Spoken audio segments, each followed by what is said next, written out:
Ela, thank you so much for being with us tonight. I'm really honored to be with you here in St. Louis after many years again that I'm meeting a lot of new people, new friends. So I'm very glad that I'm be able to talk to you. Thanks so much. It's our pleasure for sure. You're here, obviously, because of Opera Theater St. Louis' production of Brundabar, a production that has quite a bit of memory for you and quite a bit of part of your life's history. And tonight we're going to have the opportunity to learn from you as we find out about the story of Brundabar, the opera that Opera Theater St. Louis is performing, and also how your life history fits into that. So I'm really glad you're here with us for this conversation. Let's start by talking about your origins. You were born in 1930? In 1930, June 30th, it was a good day for kids in school because this was the end of the year. And so everybody was telling me, your birthday is really good on that day, you know. First of all, we would get little money for our report card and all that. But I was very young. That time when I still had a beautiful life in this little town of Lom Umostu. It's in German, they called it Bruch bei Brix. And this little town had half population German and half Czech. But my parents were both Czech, both Jewish, and especially my mother came from center of Moravia. So she was really Czech. And our life was wonderful. We had everything what a child can experience. My father was a businessman, but he was originally potterer. He did pottery. Pottery. That's right. We even had the wheel in the cellar to remind him that he really learned this trade. My mother inherited to be in the store of my father's grandparent. And we inherited the whole house and everything. And he had 8 sisters. That was a pain probably for him because he had to marry them off. And some of them were difficult to marry off. But we still had wonderful moments that in winter there were mountains, you know, in the Sudetenland. So we went skiing. I was practically born on skis. I was 2 years old when they put me on skis. Did you have siblings, brothers, sisters? Right. My sister is 4 years older. Her name is Ilona. And like I mentioned, she lives in the Promised Land, Florida. And she, as a child, very young, started to learn to play piano. So, as you know, in Czech Republic, a lot of people are musicians, and we were very lucky that in our family were a lot of musicians. One of my uncles was playing with a military philharmonic, and the other uncle was in an opera, the first fiddle. Oh, wow. But today, when I'm thinking back, you know, he had a hard time because the money was very tight in the family. So he had to be a bricklayer. So I can't today imagine that a good violinist would be also in that trade, but it helped. But So winter was skiing, summer was, I mean, you went to school regularly.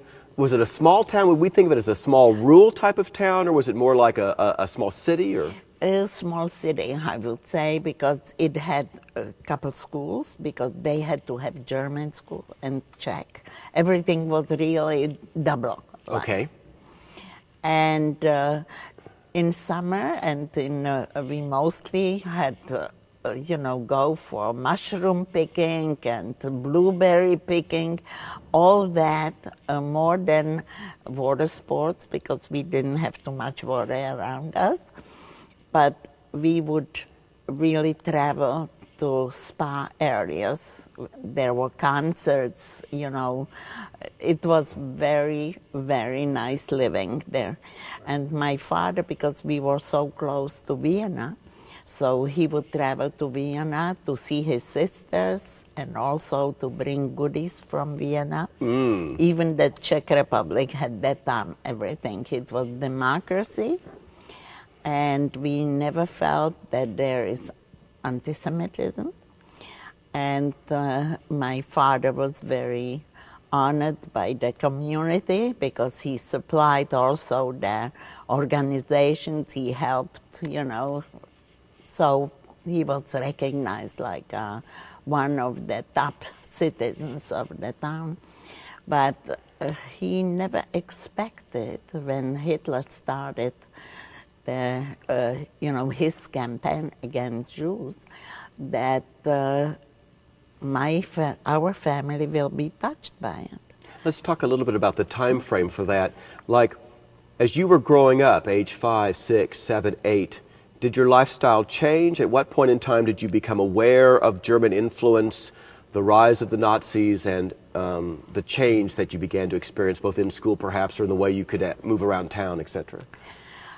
We experienced that very early because my father used to listen to the speeches of Hitler. I remember that as a child, when I came to the room and the radio was really shaking, we used to put, you know, fingers not to hear Hitler because the speeches were only Juden, die Juden, so we knew that something is going on.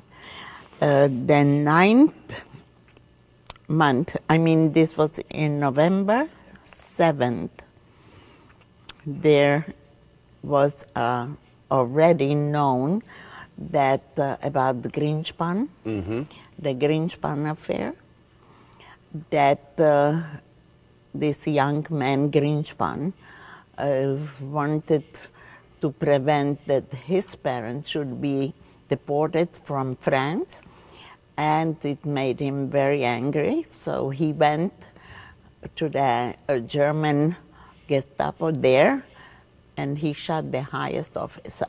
And from there, it started with Jewish population in the part of Germany. So our town was on the border, very close to Germany. And the 9th of November, when it was Kristallnacht, so we already knew that something will happen because they took my father to the Gestapo because he, at a barber, German barber, announced that who will pay 10,000 krona, that to kill Hitler, he will put down the money. Oh my goodness. So they put him on the blacklist, and the next day they called him to the Gestapo and we didn't see him again. So after the night of November 9th, you never saw your father again? No. The demonstration was against us, and I remember again that some friend of my father came to my mother that she should close the business and she should send everybody away from us because they preparing big demonstration against us. And that is another thing that I still hear the drums of Hitlerjugend coming from downtown toward our home. So this was one, I would say, the most terrible day in my life, that I knew that they want to do something to us, the demonstrators. And they did attack our home. They broke the windows. They took whatever was able, that they were able to take out.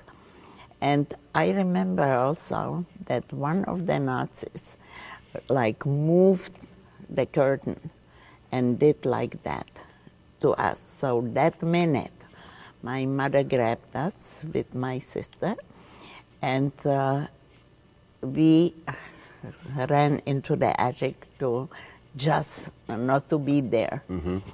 We heard water running all the time, so my mother thought that they flooding our house and everything. When we came down, so the water was red.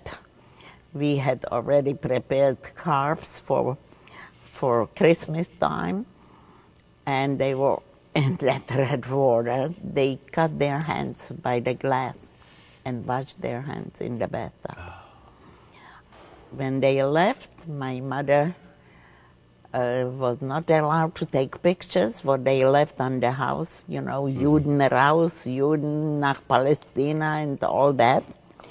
The entrance to the store, there were hanging like Jews. And so only she had to have it covered, and we were expelled. And is it at that point in time when you were expelled that you went immediately to Theresienstadt, or is there time in between? There is time in between. This was in 1938. Now in 1939, we had 24 hours to leave the house and to cross the border to the Czech Republic, that was still Czech Republic.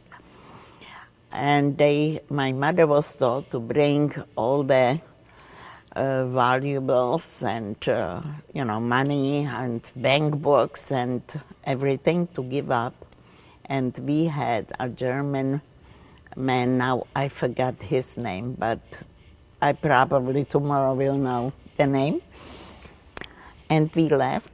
It was a real November weather, very cold, snowy, raining, almost like today in St. Louis. And our uncle, who wasn't Jewish, took us on a motorcycle to the border, and my mother was told, if you're not crossing this time the border, auf Wiedersehen in Dachau. So my mother didn't think that Dachau was something else than a little town. But when we came to the border, I started to cry, and I was begging my mother, Ma, let's go back home.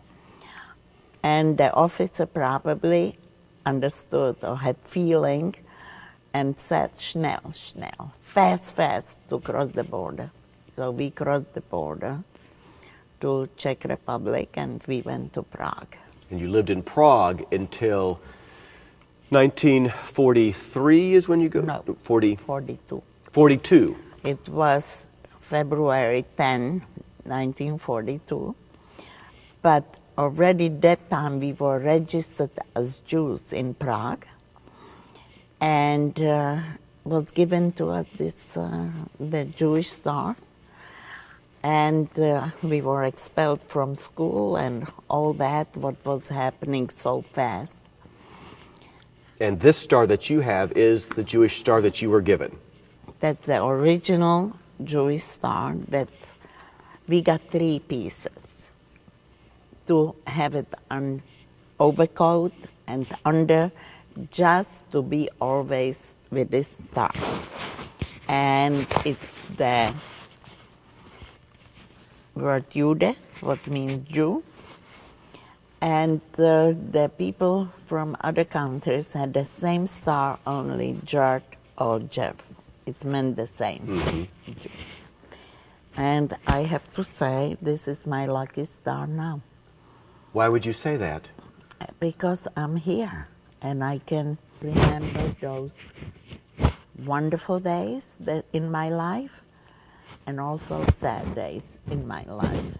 What was so sad for me was when we were expelled from schools, that my friend from school would turn their heads away, didn't talk to me, didn't play with me. It was very, very hard time for us kids. So there were some kids that they even went to the Jewish cemetery to play. Because they knew that only Jewish kids will come, that we can play there. It didn't take long, really, that after that we were registered, we were one of the first ones to leave. So in February of So- 1942 is when you left for For Theresienstadt. Theresienstadt. And let's talk a little bit about Theresienstadt. Is it a town in and of itself? Is it a would we describe it as a ghetto, a camp? How would you describe it to us? Theresienstadt, Theresien, is a fortress. It's a fortress that was given to Maria Theresia from her father because she loved military, and it was set up like barracks, and inside, in center of this little, it wasn't a little, it was a big fortress. Then next to it is a small fortress where this was a criminal prison and political prison for people. I mean, when one person came to that prison, this was the end. And then what was your life like? Because obviously this is the point in time where you're going to make the connection with Brundabar. Did you have class? Did you go to school? How did this Brundabar experience happen to you? You know, Brundabar wasn't that time yet Okay. in Theresien, but they started to bring from whole Europe children, musicians, and all those people, so that they had to do something for us when the parents went to work. So they decided that we can sing, play, and again, when we had pencil and a little piece of paper, those wonderful poems about butterfly and so on, were written there that time. And another thing happened, that they decided to open children's homes. One of the homes was for Czech girls, like we were. It was called L410. And the other was used to be school, public school, when it was still a little town. And this was L417, and this was for boys. Okay. Boys we were about between 11 to 15 to 16. This was in between were some German children, but they were a very small, group. So you get to have some socialization with other children. Right. How did Brundabar come about? I mean, you obviously ended up in the cast of Brundabar that's happening in Theresienstadt. How did this happen? Did it come out of a music class? And I think people would be fascinated about your part in it and everything. I think that a lot of people don't know that we were allowed only 50 kilos to bring with us. So in the beginning, when in winter, so my mother would put on me double layers of everything, because she said, you have to wear it now because they will probably not weigh us. So the 50 kilo was our, And this what I wore, this was extra. Now, it was hot winter, so I used everything. But the day that right away my mother had to go to work, so she said, here is a pail for water, and here is a pail. If you will see that cold is coming, because it was so cold. So I really lost my childhood. I became taking care on the room and everything. I did also stupid things, but... well, kids do that. But I had some very, very tragic, that I never experienced before. At night, one day, I had to go out, and I saw that somebody is talking in the courtyard. And I looked down, and there were 2 candles, and a rabbi was saying the Kaddish, the prayer, over dead people. They were lined up to bring them to the mass graves. Now, I was in a shock. I never saw something like that. And there were many times things like that, you know, that happened that as a child you don't see it in a good family. Nobody would, you know, take to wash up naked. Right. When I saw first time the old people naked, I thought that this is impossible. So it's in that context, that lifestyle, that eventually you become part of the cast of Brundabar. What part did you play in Brundabar, and what was the story like, and how did your participation in this production affect your ability to stay alive and thrive, or at least survive in that place? As I told you that we were allowed to sing, so I was very lucky when they moved us to the children's home, that my caretaker was a piano teacher, and her best friend was Gideon Klein, who was a genius, 22-year-old young man that was Moravian through and through. His music till even now you can hear the national, you know, music that was played. And Rudi Freudenfeld smuggled in the piano score of Brundibar that was written by Hans Krasa, and the libretto was by Adolf Hofmeister.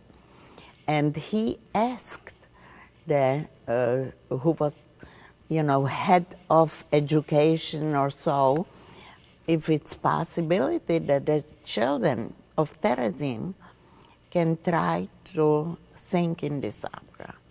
So we were already singing in my room.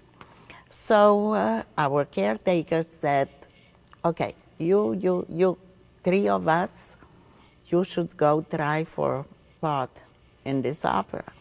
So we came there, you know, we were nervous, who will get some part? And they really asked us only to sing the scale, la la la. And he said, and you be the cat. So you got to be the cat. I was the cat. And I was wondering, what opera is it with cat, you know? And when I came to my mother, that we were allowed to visit every second day for an hour or so, I said, Ma, I am singing in a children's opera, and I be the cat. So my mother looked at me, and she only said, you know, Richard Wagner never had, you know, cat in the opera. But she was happy. What was your, did you have a costume? My costume was my sister's ski pants and my mother's sweater. You were all in black? In black. And what was very interesting, architect Zelenka, František Zelenka, who was the really the everything for us. He smuggled into Theresien something like makeup.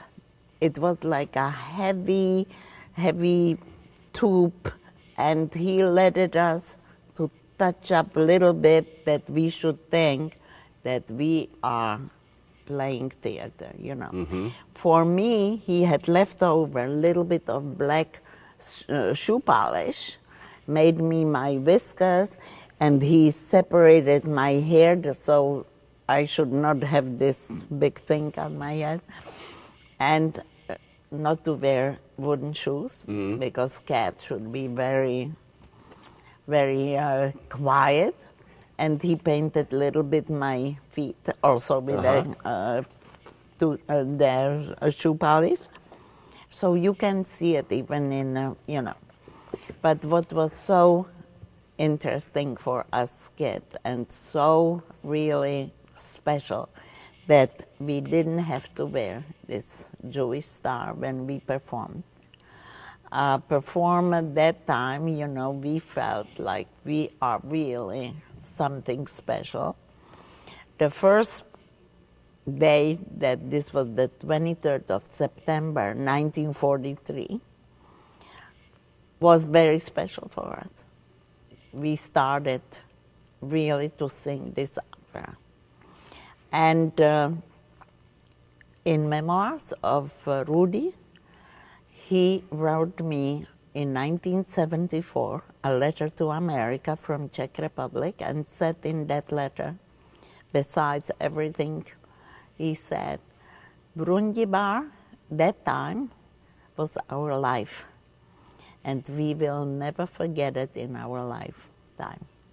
So now I'm thinking back, he was so right, because Brundibar I will never forget, because here in America I hear it quite often now. And so Brundibar is still a part of your life. You performed it 55 times. You were the cat in every single production of Brundibar right. at Theresienstadt. And now, even years later, over 50 years later, Brundibar is still a part of your life. What does it mean to come to St. Louis or to come to any place where they're producing Brundibar? What does that mean to you, and what do you think is the important message of people seeing the production? You know, I feel that it's my duty to be with the children and to tell them the background of Brundibar, because when I was first time introduced to speak in Washington, D.C., I was amazed that I'm somewhere, I'm free, and I will see again Brundibar, because with the friends of mine and all those kids going to their deaths in the gas chambers, I always thought that Brundibar died with them. But if it's performed here, and now second time in St. Louis, it will never die. And as long as I can speak to children and let them know what it meant for us, I will remind them that there is always hope. And we got it from also singing in Brundibar and everybody who was taking care of us. Even in Brundibar we had very special people.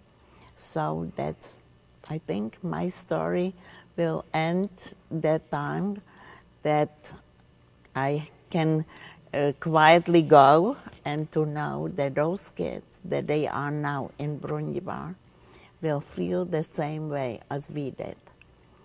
That it should never happen, those atrocities shouldn't occur because of children we really didn't do nothing wrong. So that's, I think, my little story for Brundibar, and even my kids are thinking about it many times, especially when they saw me in the Nazi propaganda film, and they asked me, Ma, you see yourself? You were 12 years old here. I said, I can't see myself. I see my friends, they are singing, and they are not here. So I'm looking up to them, and I'm trying to keep the memory on them. So Brundibar became memorial for all those children of Theresienstadt. Ella, thank you so very, very much for being here tonight and giving us the opportunity to learn from you and to hear about the story of Brundibar that the audience is now going to have the opportunity to see, and to continue to be teaching that important lesson that it is really all about friendship and trying to understand each other and develop good tolerance and caring for each other that will prevent those kinds of horrible situations from ever happening again. It's a phenomenal space here at the Two Hill. We're sitting on the empty stage right now with the drop behind us, and we look out here and think that it's going to be filled with a couple thousand people in the house, and I'm sure that just brings back amazing memories to you when you think about performing it in that space where it was in Theresienstadt, and the fact you were just doing it amongst your friends and in the attic and the area there, and what it's like today.